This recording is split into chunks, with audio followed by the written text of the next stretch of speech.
Om.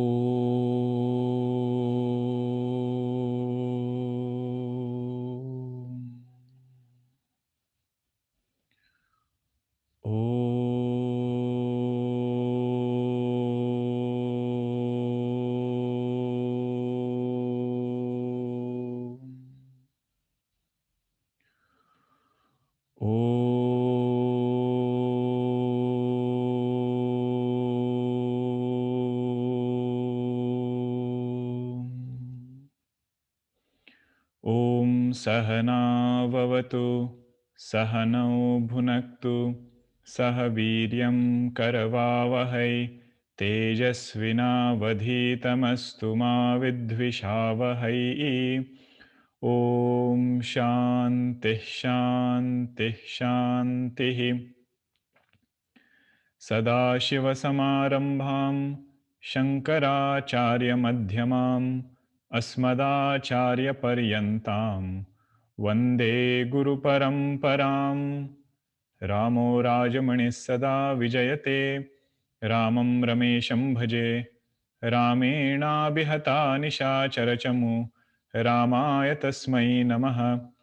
Ramanasti Parayanam Parataram Ramasya Dasosmyaham Rame Chittalaya Sada Bhavatu Me Bho Rama Mamuddhara Samasta Janakalyane Niratam Karunamayam Namami Chinmayam Devam Sadgurum Brahma Vidwaram Sadgurum Brahma Vidwaram.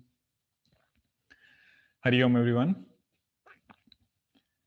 I hope all of you can see the slide deck that I have shared. If the co-host can just let me know the feedback if you can see it, and you should also be able to see the transition that is happening. Omji, we can Sohamji, it's see fine. it. Okay, good. Thank you. So our Guruji is not, a big fan of this PowerPoint.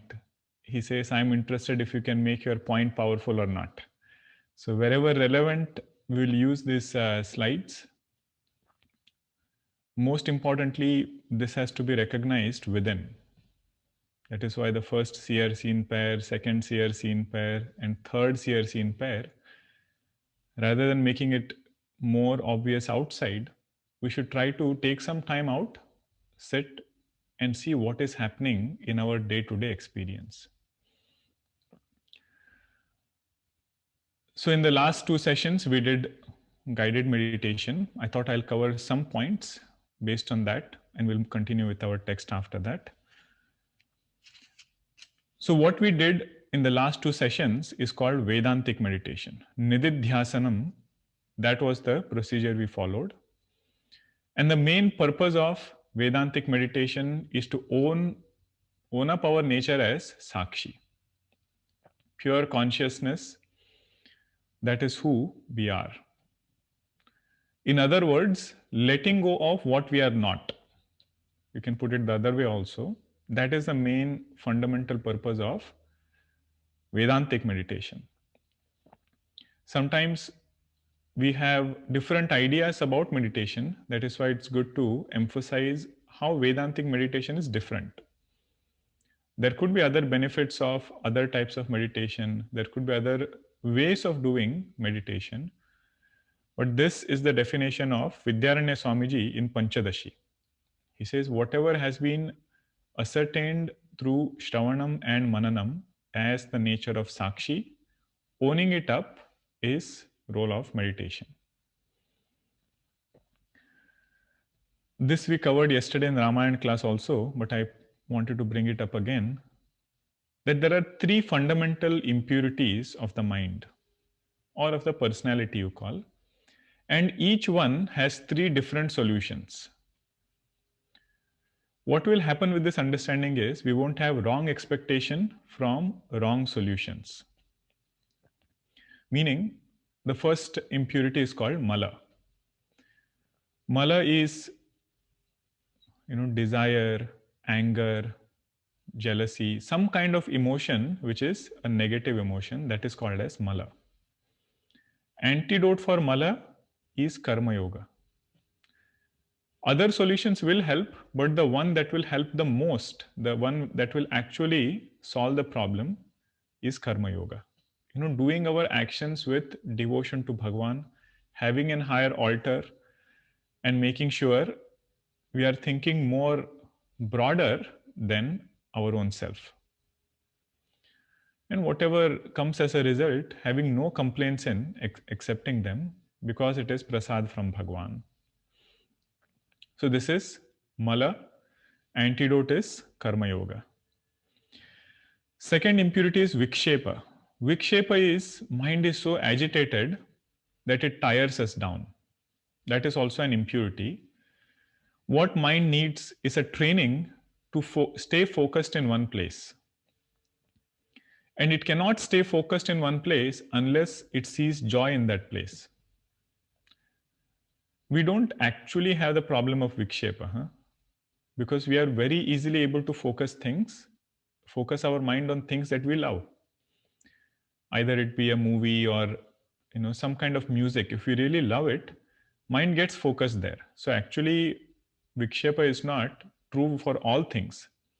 But especially when I sit down for meditation, that is when mind starts going in different places.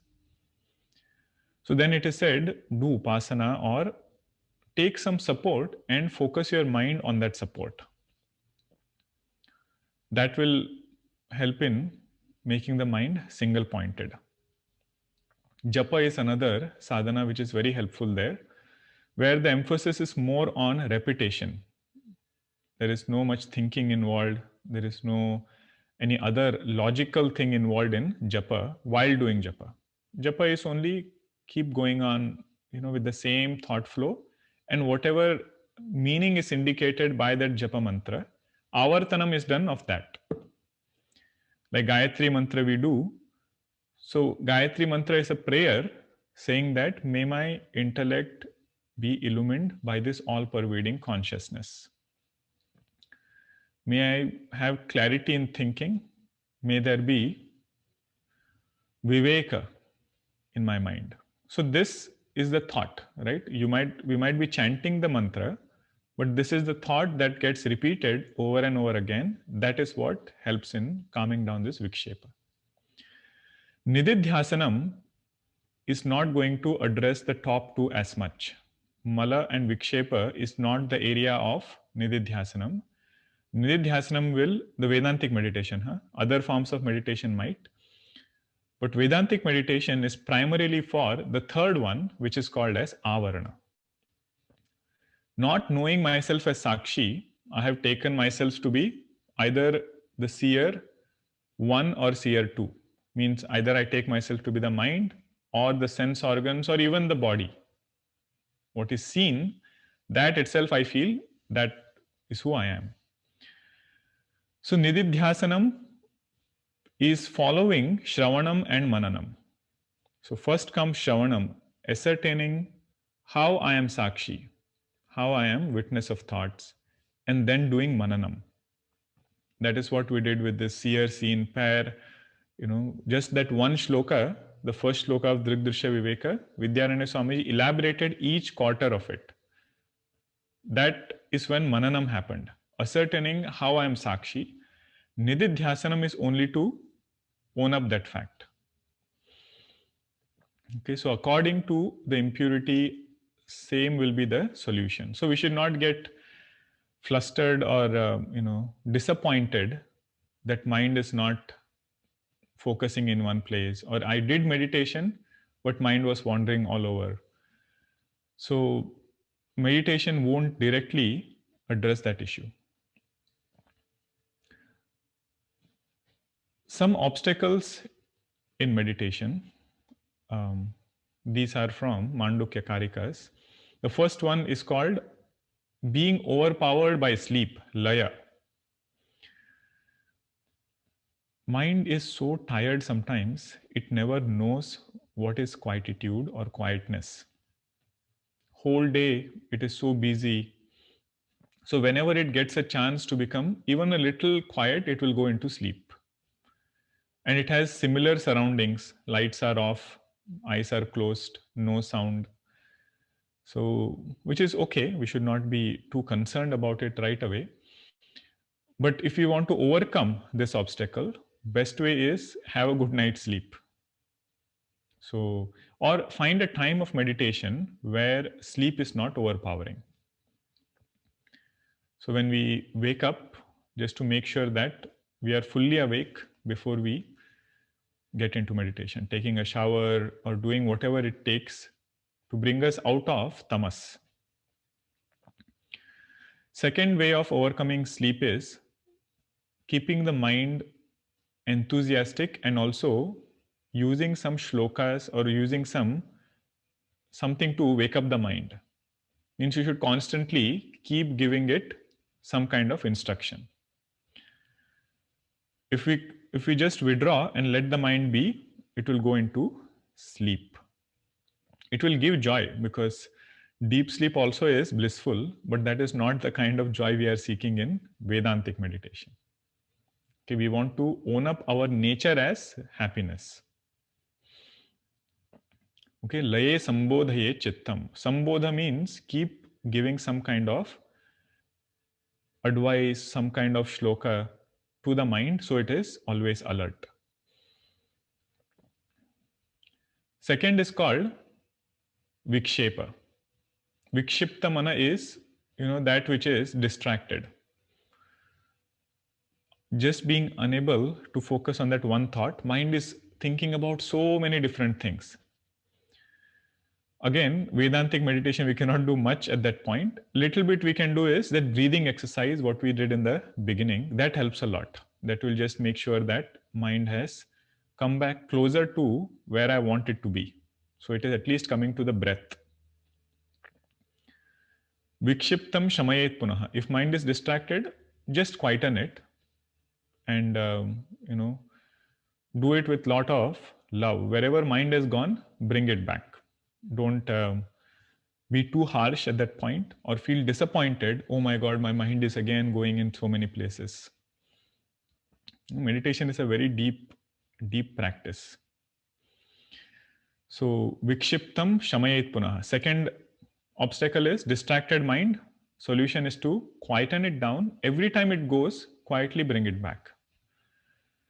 In fact, the very fact that I'm able to bring back the mind shows I'm not the mind. The very fact I am able to bring back the mind from somewhere shows somebody is there who is different from the mind, who knows that the mind has gone and the mind has come back. If Shravanam and Mananam are clear, then Vedantic meditation is easier. It is not very strange, or not a lot of disappointment will come when mind goes here and there. But from sadhana perspective, we should try to make it quieter using the other methods, karma yoga and upasana. Third one is called kashaya. When subconscious mind is not allowed to function, like in waking state, when it's busy most of the time, the conscious mind is what takes over. It's busy doing so many different things. When that has been quietened, lot of hidden impressions start to surface. And these might be very surprising to the sadhaka, wondering how were these impressions there in me? We sometimes wonder that how did these impressions also come? How did these thoughts also come? So the solution to kashaya is just to know that they are there, not to react to them. They are there, let them get purged. Once they get purged, it is as though it is going out. We don't have to do anything about it. Only thing what we can do is become alert in vyavahara. At seat of meditation, there is very little that can be done. But if we find some things where mind is too engrossed, we can say that, this portion, I should be alert. This area, I should be alert, not indulge too much here. In that way, we will see negative thoughts being purged and also not hindering in our meditation practice. Sakashayam vijaniyat. Last obstacle is getting attached to enjoying this quietude. Purpose of Vedantic meditation is to tell us, I am not an enjoyer of quietude, I am of the nature of quietude. Infinitude, which is happiness, is my own nature. Reflection of this happiness happens in thought. I am not enjoyer of that happy thought because that comes and goes. Now there might be a happy thought. Later on, there could be a different nature of a thought. In both situations, I am of the nature of happiness. That is the main purpose of Vedantic meditation. So when these things are put in right perspective, we will benefit the most. The point is, while at the seat of meditation or away from it, I am still of the same nature. That is the power of Vedantic meditation. If I get attached to that enjoying quietude, then when different thought comes, like at work, I have to have a different thought. I cannot always have no thought and spend my day. So when a different thought comes, I start feeling that, oh, my quietude has gone away, my peace has gone away. So it is said we are not interested in the thought, we are interested in the witness, which remains the same. Okay, these were some obstacles in meditation and how to overcome them. These are the solutions which Gaudapadacharya ji has given, very, very effective if we can apply each one of them. Few things to be aware of during meditation. One question was there, should we do the CRC in pair 1, CRC in pair 2, and then come to CRC in pair 3? Means object and eyes and mind, and then mind and Sakshi. Actually, in meditation, there should not be too much of thinking. Thinking is part of Mananam, which has to be done before. That is why we had classes, right? 7 sessions we had on Shravanam and Mananam, listening to what Vidyaranya Swamiji is saying and thinking in the same line of by using logic. So in meditation, not to spend too much time in thinking about various topics, any topic, either related to Vedanta or otherwise. He says, Sohamji, I want to, but I don't have a choice. Well, that is true. That happens. But we should apply the previous techniques. If mind is wandering, bring it back to some anchor point and then shift it to Vedantic ideas. Second thing in meditation is there will be ups and downs. This is said in Kathopanishad, Yogo hi prabhavapyayo. Mind will be restless some days and mind will be peaceful on some days. But the true knowledge is, I am the witness of a calm mind. I am the same witness of a restless, a disturbed mind also. So generally there is a tendency to relate our quality of meditation with whether my mind was calm or not. But it should not become the only criteria. The main purpose of Nididhyasanam is to own up nature of Sakshi, which is illuminator of the mind. But it is true, if mind is quiet on some days, it is able to dwell on the truth, dwell on this teaching easily. Okay, so in that way, it will be there, but we should expect ups and downs. Every day is not going to be the same. Some days it will be good, some days it will be disturbed. This is a very important tip given in Panchadashi. Secret of success in meditation. Well, this particular advice is given by Bhagwan Krishna. Regularity in practice and alertness in living. No matter how short the meditation span is, if we can maintain it every day, if not at the same time, at least sometime during the day, but a regular practice. Not that I did meditation for 7 days or 2 days and then I come back after like 15 days again. So practice gives a lot of hold on this meditation. And alert living will help us quieten the other aspects, the agitation which is there, and whatever other obstacles will come in meditation, alert living will help keep it away. It will push us further to deepen or own up our nature in a very convincing way. If mind is too distracted, one thought is I am Sakshi. There are 20 other thoughts which say, oh, this has to happen now. And there is next, something more important, and so many things happen after that one thought. But if mind is, able to focus and just own up that thought, it is more with conviction. So regular practice, alert living. This is advice given by Bhagwan Shri Krishna. Vidyaranya Swamiji gives a beautiful advice. He says, meditation is also a samskara. Just like we get samskara of doing so many other things. Like if you keep drinking coffee every day, we get coffee samskara. On the 6th day, mind automatically wants coffee. And while it's drinking coffee, it will feel a sense of joy. So he says meditation also is like that. It is like dharma megha, he says. Dharma megha means a cloud that showers. That cloud is not formed on one day. Drop by drop, water has gotten evaporated there. And what you see is result of lot of practice, lot of things that have happened before. So he says this meditation is like that dharma megha. Every day, if we can add little by little, practice it with lot of patience. Mind might go here and there, everything. Don't change the method. Don't change the objective that is there. Gradually, all those things will get sorted out. Okay, so he says meditation also is a samskara. And last one, the most important part of Vedantic meditation is I am ever of the nature of consciousness. There is a spelling mistake there, not every. I am ever of the nature of consciousness, while at the seat of meditation and even when away. That is the beauty of Vedantic meditation, Vedantic thought process.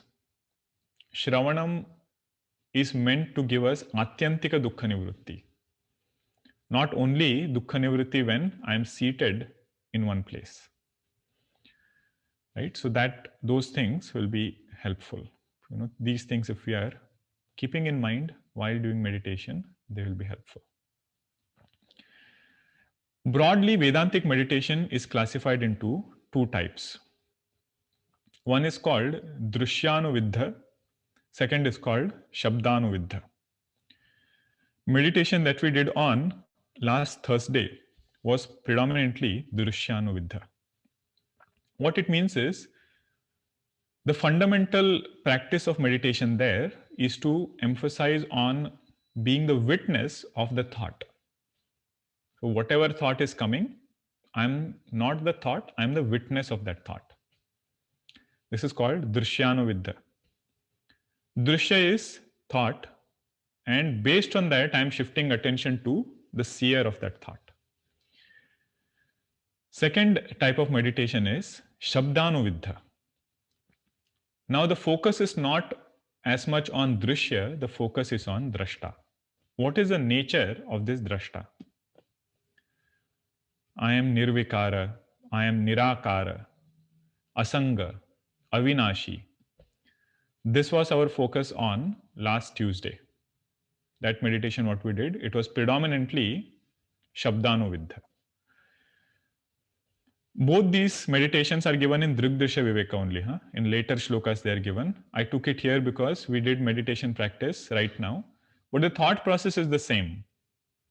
What we should meditate on is also the same. And these are two different ways of looking at it. Little elaboration on what is this Drshyanuviddha.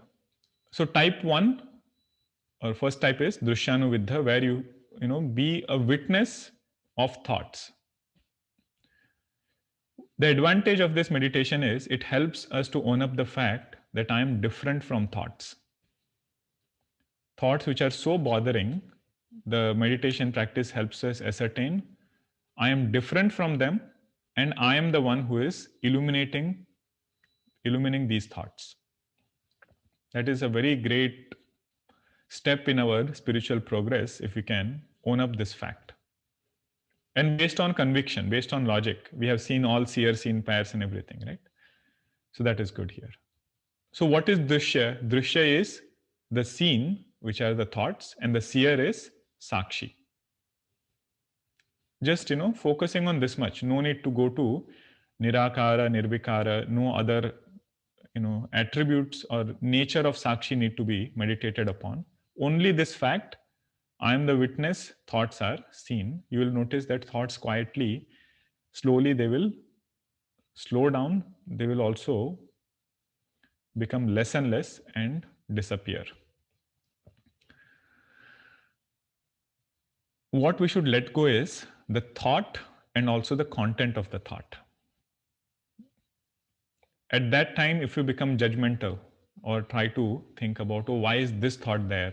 I am a sadhaka, why did this thought come? So it is said that practice is not meant for this purpose.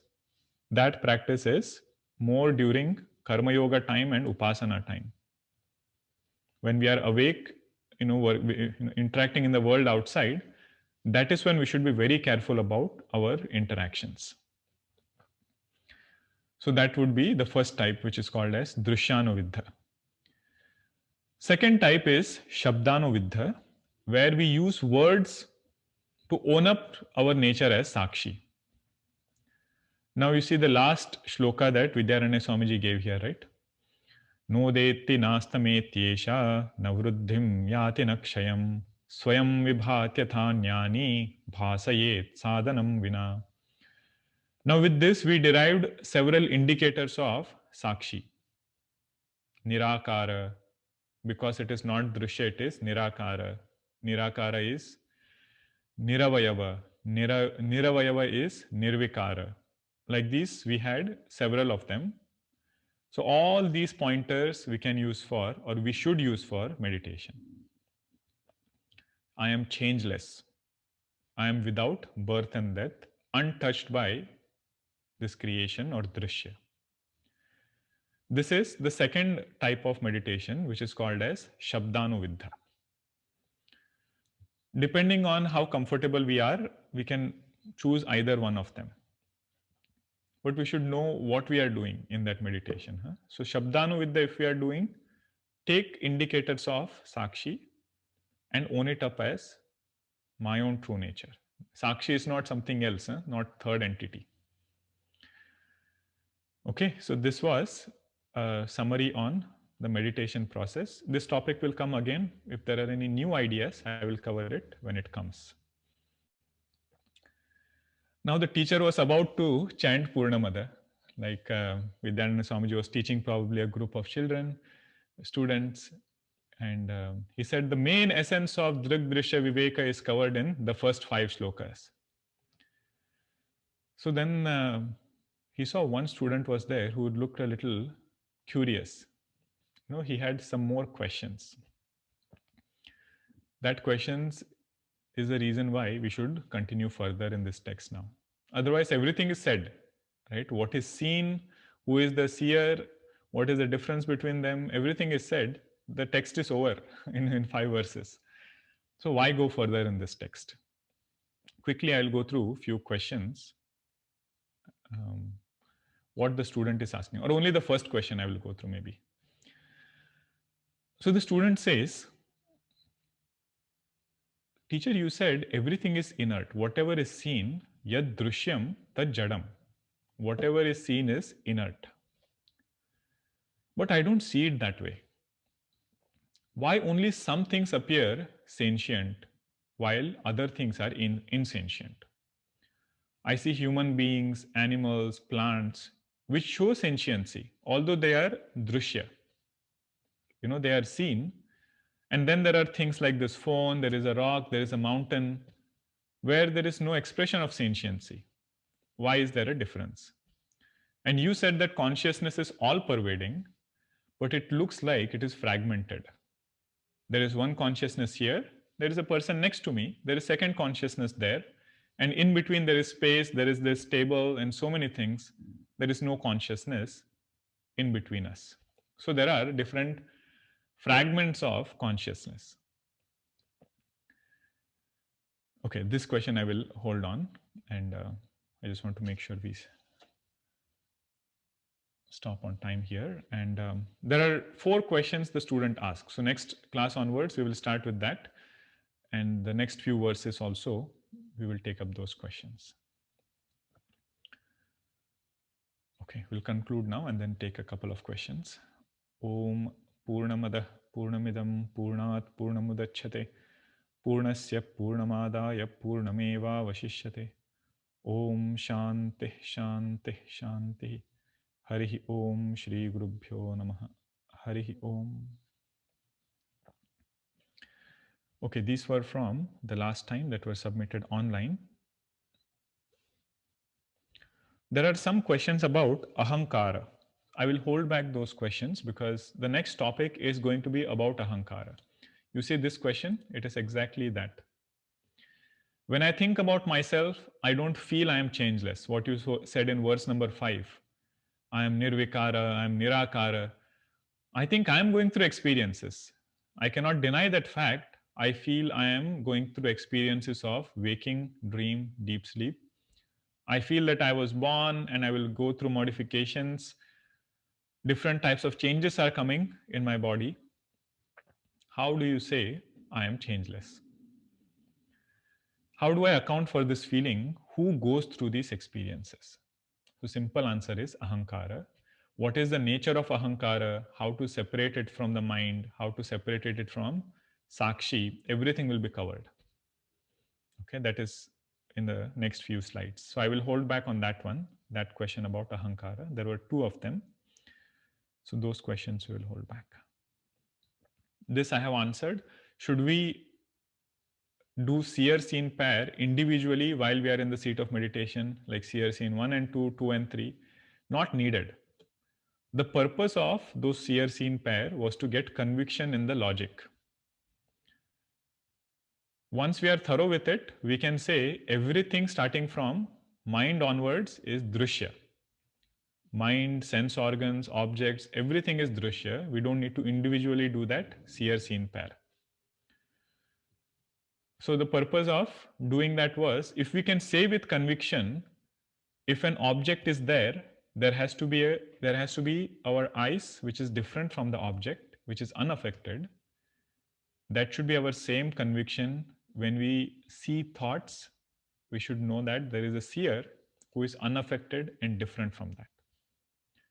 Now, if we had mixed all of it together, we couldn't come to this understanding directly, right? So that first seer scene pair helped us to systematically build our thought and come to this point.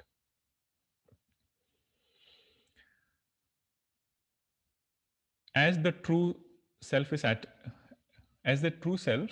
attributeless, stateless, can we think of blissfulness as an attribute of the BMI and not attached or associated, asanga, with the true self? Blissfulness, when we say, we are not talking about the joy experienced at mind level.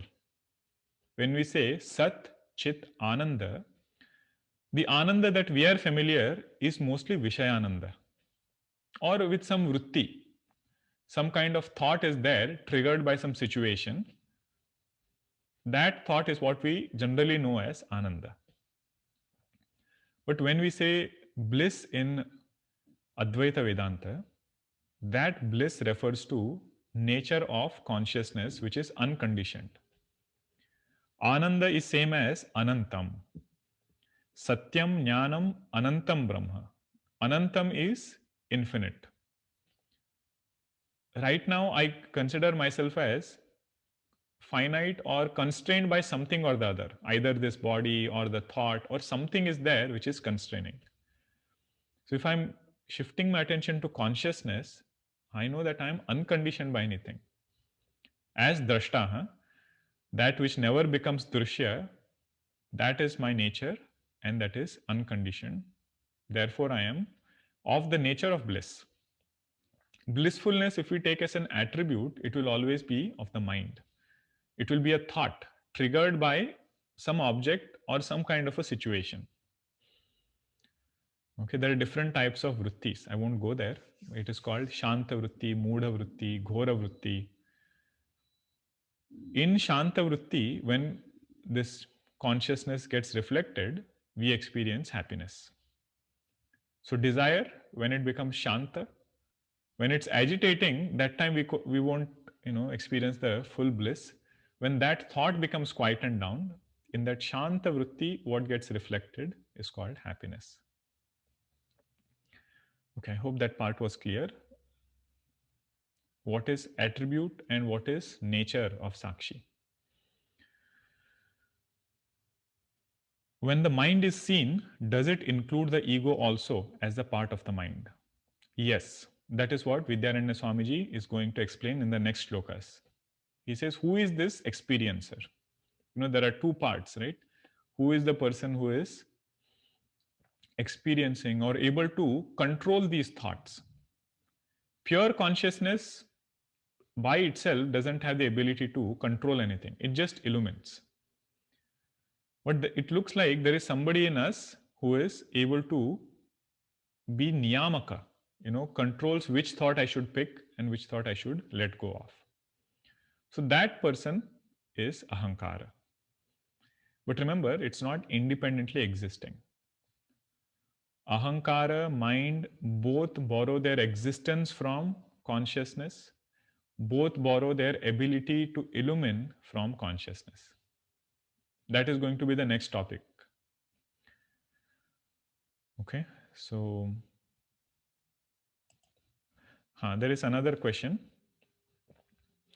If mind is also jada and thoughts come because of interaction via senses, then why or where are memories stored? Why do old memories enliven and how should one deal with unpleasant ones? So this topic Vidyaranya Swamiji will cover in Antakarana in shloka number 6. Why memories get stored? Because that is the nature of our inner equipment. There is a mechanism that is there inside where previous memories get stored and one is able to bring them back. Otherwise, imagine if memories were not stored, every day we would be doing shloka number 1 only of Drg Drshya Viveka, because you would not remember which class is this. Every day I have to give introduction, start from the beginning and say, this is Drg Drshya Viveka, we are studying this. So that doesn't happen. Our, Bhagwan has given this setup in such a way that in Antakarana, in inner equipment, memories get stored and they can be retrieved whenever needed. How to deal with unpleasant memories? During meditation, best way is just letting go of them. But what will help a lot is devotion. Things that have happened in the past, it might be different types of experiences we might have had. On what strength can we overcome them? Knowing that Name Bhakta Pranashyati. If Bhagwan is there with us, nothing, he himself gives this promise, this Bhakta will not perish. So that conviction will help a lot in moving further in our path. If we have to overcome something at this level, we need to hold on something at a little higher level. At this level, if you hold on to something else, we won't be able to go above it. That higher level is Bhagwan. Right? So whatever memory is pleasant, unpleasant, if we want to transcend them, best way is Bhakti Yoga.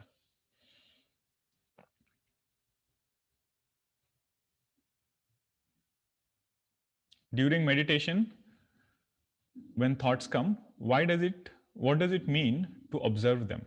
Does it mean not to emotionally engage with them? During meditation, we are not engaging with the world outside through senses. Then why do thoughts come? So I hope the first part I have explained why, what is the process of meditation? What do we mean when we say become witness of the thoughts? Not, inquiring into the content of the thought and not inquiring into or not paying attention to the thought itself. Using the thought to shift the attention to the seer. Not emotionally engage with them, everything. Lot of it, that is why Gurudev's that quote, if half an hour we had to do meditation, The other 23 and a half an hour needs preparation for that. In Patanjali Maharshi's Yoga Sutras, right? Ashtanga Yoga, what it is said, last step is Samadhi.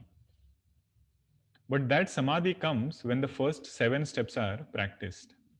And all of the 7 steps has to do with Vyavahara. What is Yama, what is Niyama, Brahmacharya, Satya, Steya, Aparigraha, all those aspects which are there are meant for purifying Vyavahara. Such a person, it becomes effortless to go into meditation. That is why both wings have to be stronger. Huh? One is alert living, sadhana portion, and regularity of practice.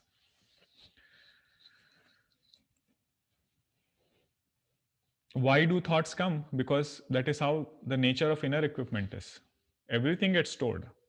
Impressions start getting formed the moment we interact with things. If we are not alert, if we every time strengthen those impressions, it becomes stronger and stronger. Okay. There are a couple of others that we will take in the next session.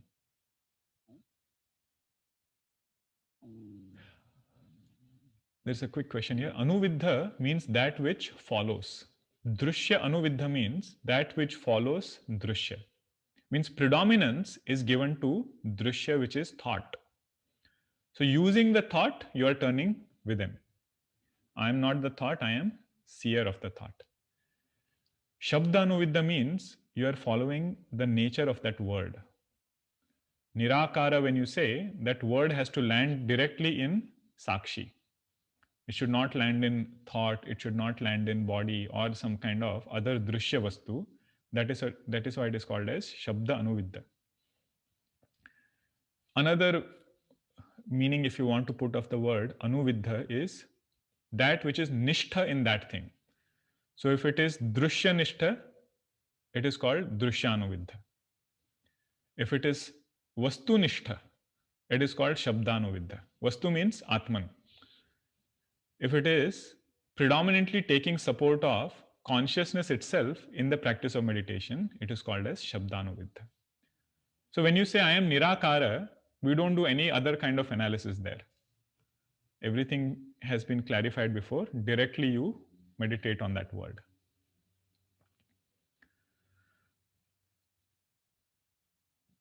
Okay. Other question, we will take it next time. Okay. Hari Om.